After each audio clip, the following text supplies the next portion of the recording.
L'invité business avec Banque Populaire Grand Ouest et sa banque d'affaires de proximité autochtone.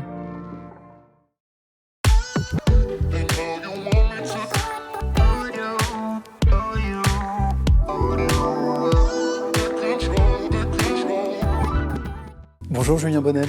Bonjour Clément. Merci d'avoir accepté notre invitation dans le fauteuil de l'invité business et puis d'être accueilli aujourd'hui dans les espaces de la Chambre de commerce et d'industrie de Nantes-Saint-Nazaire pour le tournage de cette émission. 42 ans, oui. Issu d'une famille dans le bâtiment, parents entrepreneurs. Vous avez toujours eu l'âme d'un dirigeant, d'un créateur d'ailleurs à ce propos ? Si on dit qu'il faut peut-être un côté leader, c'est que oui, j'ai toujours aimé en tout cas être... Depuis enfant, déjà, j'ai été baigné dans cet environnement familial, donc j'ai toujours vu mon père diriger son entreprise. J'y allais le week-end, donc je pense que j'ai été baigné là-dedans. Et puis effectivement, j'ai toujours fait du sport collectif, donc j'ai toujours aimé organiser des choses. Donc ouais, peut-être que j'avais ce côté un petit peu leader au fond de moi. Après, est-ce que j'étais censé, programmé pour être dirigeant ?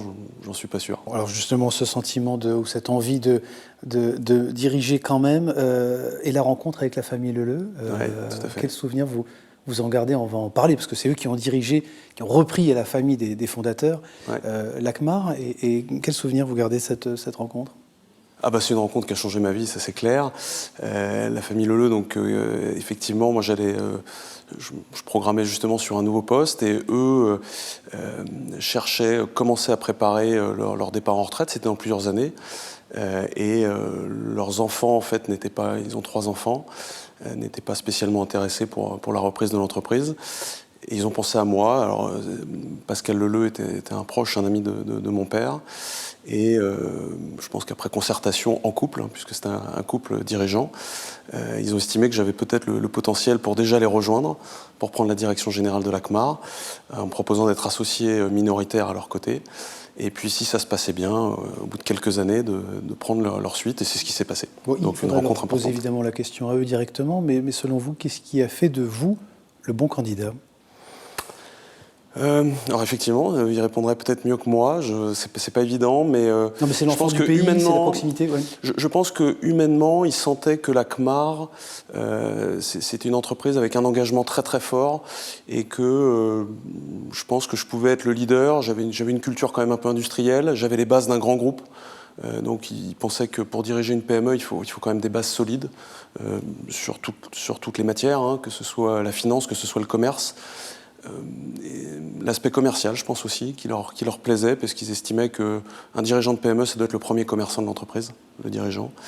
Ils connaissaient mes valeurs familiales, et donc je pense que tout ça réuni a fait que j'étais probablement le bon candidat à leurs yeux. 2010, la retraite de vos parents, est-ce qu'on le dit peut-être pas assez d'ailleurs dans cette émission, mais finalement une transmission, c'est une revente aussi, et puis c'est une refonte. Est-ce que vous assumez le fait de refondre quelque chose, de recommencer finalement une entreprise avec des éléments de continuité, mais aussi de rupture que vous allez incarner, que vous avez incarné ?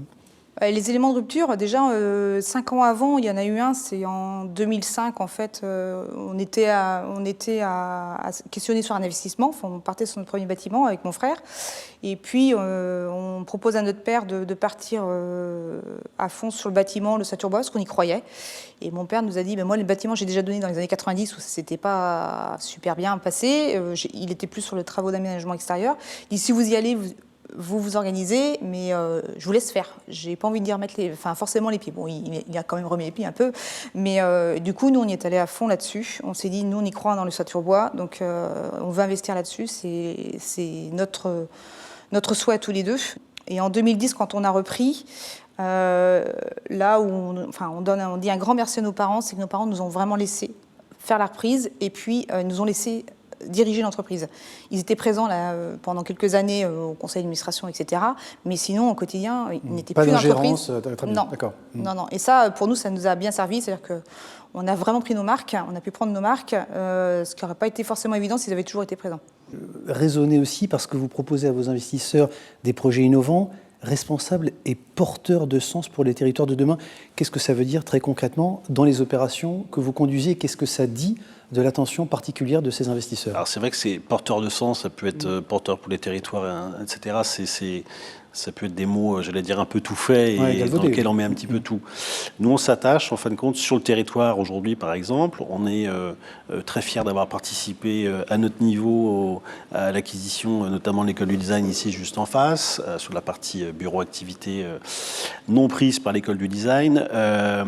On travaille sur un projet que j'estime porteur de sens, notamment sur Aluchère, notamment la Forge des Batignolles, où on monte le premier centre dédié aux startups industrielles et grands comptes, avec en plus un fonds d'investissement qui va financer des startups industrielles. Ça, on répond à un vrai besoin. On a écouté, on a synthétisé, j'allais dire, toutes les demandes, financer l'immeuble qui va abriter, puisqu'aujourd'hui, de plus en plus, moi je le considère comme tel, l'immeuble est un lieu, une enveloppe finalement pour un contenu économique et un contenu thématique, et c'est ce qu'on a voulu donner. Donc on a financé cet immeuble et on a travaillé avec les acteurs du secteur industriel, UMC2 et autres, bien sûr, et les grands industriels. Et donc c'est nous aussi un sujet sur lequel on travaille dans le financement de ces infrastructures lourdes, transport, décarbonisation, ainsi de suite, qui sont les thématiques d'aujourd'hui. Bon, une autre expérience également en BU, notamment du côté de chez Thomson. Qu'est-ce que vous en gardez, qu'est-ce que vous en tirez comme expérience, comme enseignement également?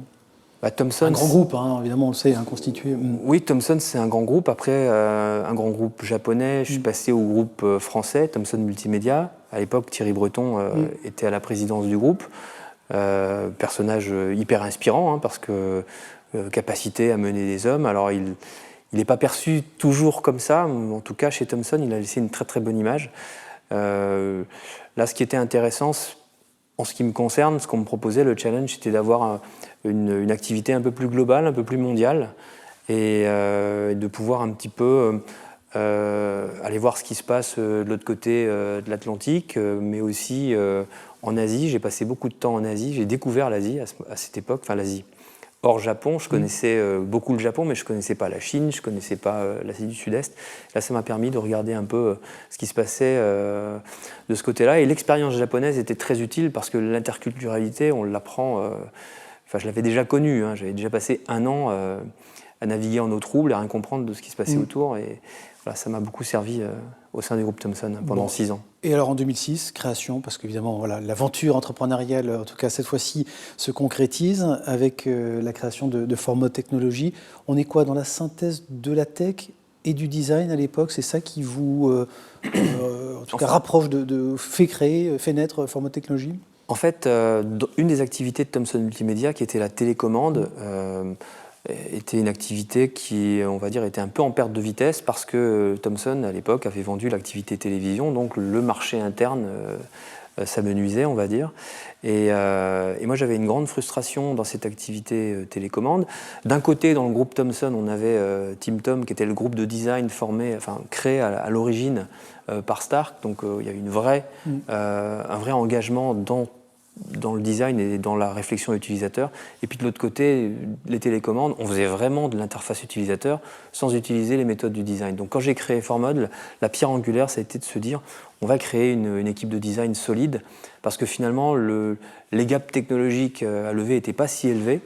Et dans le temps, j'ai pu développer la technologie et développer aussi une équipe de R&D, mais j'ai créé le triptyque marketing, design et développement électronique et mécanique. Vous aviez jamais, vous, finalement, rêvé d'être entrepreneuse pour autant? C'est arrivé aussi un peu par accident, on va dire ça comme ça? Oui, c'est vrai.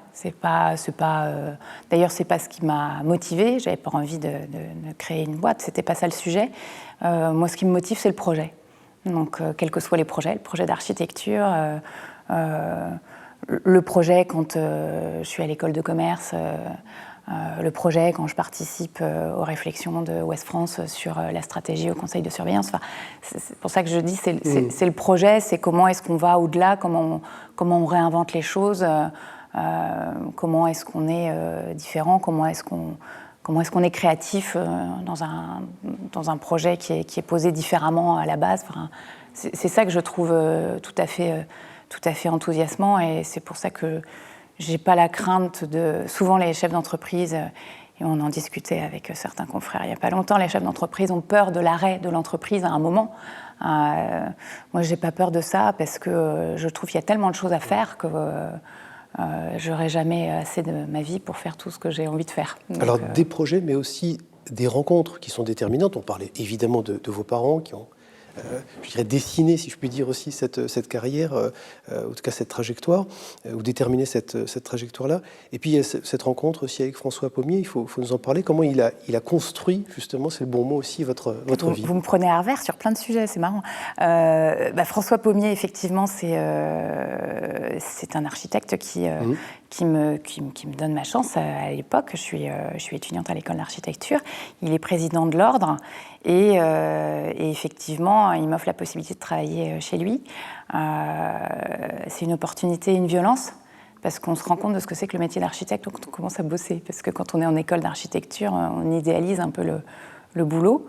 Et effectivement, ça remet les pieds sur terre et en même temps, ça apprend une efficacité assez incroyable dans le mode opératoire. Et c'est vrai que François Pommier, on garde en soi...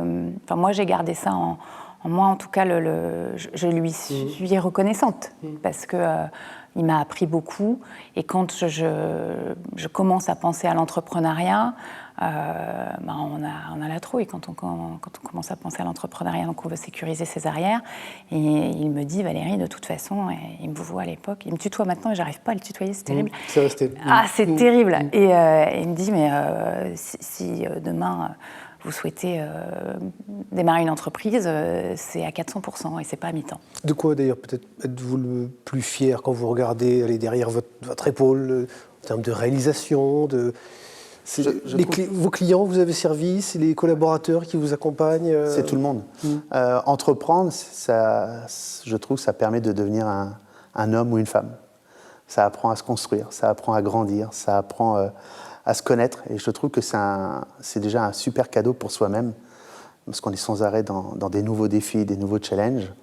Et puis, aujourd'hui, ce que j'apprécie le plus, c'est le fait que ce soit maintenant mes collaborateurs qui m'accompagnent dans mes projets et qui prennent les décisions avec moi. Et ça, c'est gratifiant et c'est extrêmement plaisant. Vous êtes attentif à quoi, d'ailleurs, quand vous recrutez aujourd'hui les talents, on parle de talents aujourd'hui, qui vont venir rejoindre... Savoir-être. La personne, ce qu'elle est, ce qu'elle aime, ce qui l'anime. De toute façon, aujourd'hui, le savoir-faire, elle va l'avoir, elle l'aura. Si elle est passionnée, si elle se sent bien dans l'entreprise, obligatoirement, ce sera un bon professionnel. Et je me rends compte qu'au fur et à mesure des années qui passent, je trouve que mes opticiens, même les jeunes opticiens, sont vraiment bons, sont vraiment très bons. Et ça fait plaisir. Peut-être un dernier mot sur la relation avec ce territoire. Quelle relation vous entretenez, quel engagement vous portez aujourd'hui chez GFS auprès de ce territoire? Il y a une attention particulière pour les acteurs, les parties prenantes? Si on parle de territoire, donc la Bretagne, donc on a 6 agences, bien ancrées dans chaque partie de la Bretagne. Un Léonard, c'est pas un gars de Cornouailles, c'est pas un gars du 56. Donc tout ça permet une proximité avec nos clients. Et d'ailleurs, elle est tellement proche, cette proximité, que j'ai fait le test cet été, j'étais à Quimper et à Vannes, et je me présentais comme patron de GFS, et puis je savais qu'on livrait ces clients-là. Et en fait, ils connaissaient plus le prénom du chauffeur que le nom de l'entreprise. Donc ça veut tout dire. Ça veut tout dire. Et donc, ça veut dire qu'on est bien ancré, et ça, c'est important. Et engagé également sur ce territoire. On l'a bien compris. Merci beaucoup, Jean-Yves Gauthier. Merci d'avoir accepté notre invitation dans le fauteuil de l'invité business. Je rappelle que vous êtes le dirigeant de l'entreprise GFS. Merci. Merci.